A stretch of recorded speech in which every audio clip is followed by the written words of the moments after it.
Hey everybody, Jordan Keeley here, your independent MLA from Peace River North.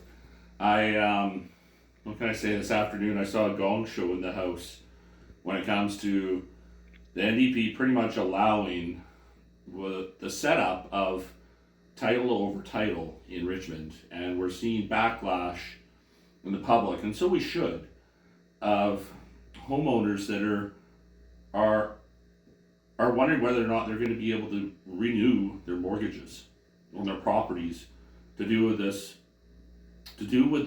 court's decision. And what's really disturbing is that this is a far bigger picture. That in our province, in a previous video I talked about ceded land and unceded land, and that in our province 80% of our province is unceded territory with no treaties. And right now we've got a First Nations title claim that's gone through court and decided that a First Nation has title, and it's looking like it could have title over fee simple landowners.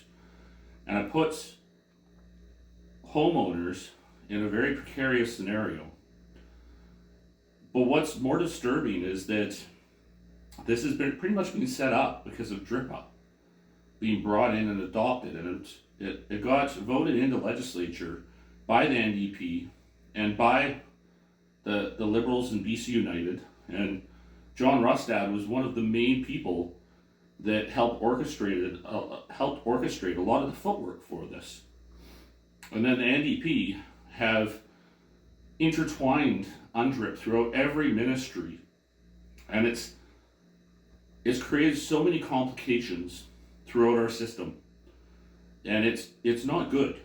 And where I say it's not good is that DRIPA and UNDRIP, we didn't create these.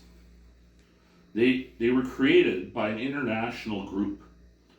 And this is the downside about us becoming so globalized that we think globalization is a good thing. And it started off that you get your chocolate bar for a cheap price because it's made somewhere else.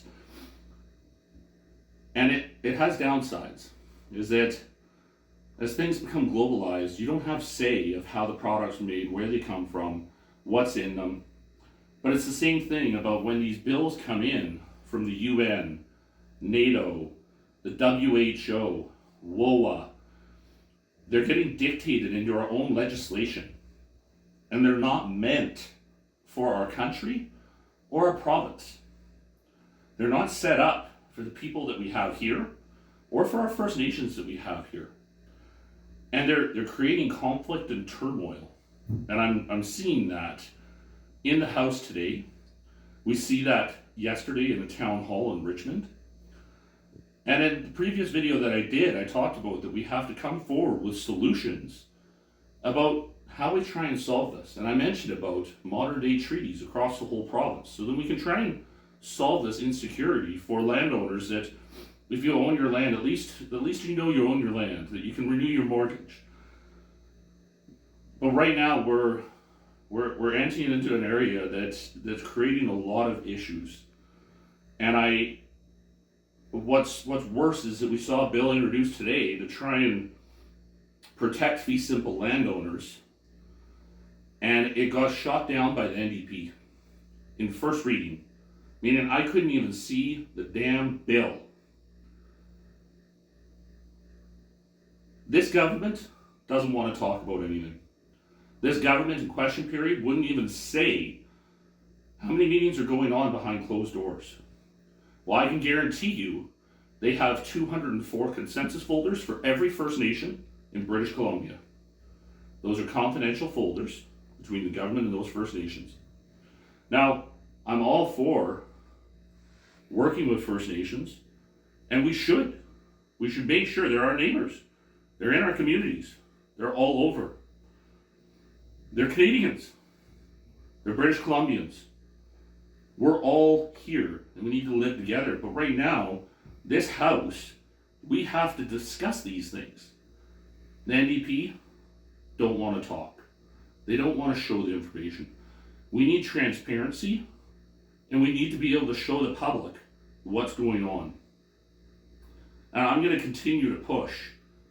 And I'll vote in first reading to be able to see these bills. no matter what they are. I have to see the bill in order to be able to know what's in it. But right now, the NDP doesn't even want to let that happen. So I'm going to be here fighting for you, British Columbia. I'm going to keep you updated on videos. We just started a YouTube channel. I'm going to do more videos. And for the people up in the Peace region, I'm fighting for you. We're unfortunate. Where I live, it's Treaty 8 territory. At least there's a treaty there, and I can say that it's secure. I feel like the land that I have is secure with the government, that there's an agreement in place with the First Nations. And I think that needs to exist across the whole province. But right now, I don't think this government can get its shit together to be able to try and make that happen.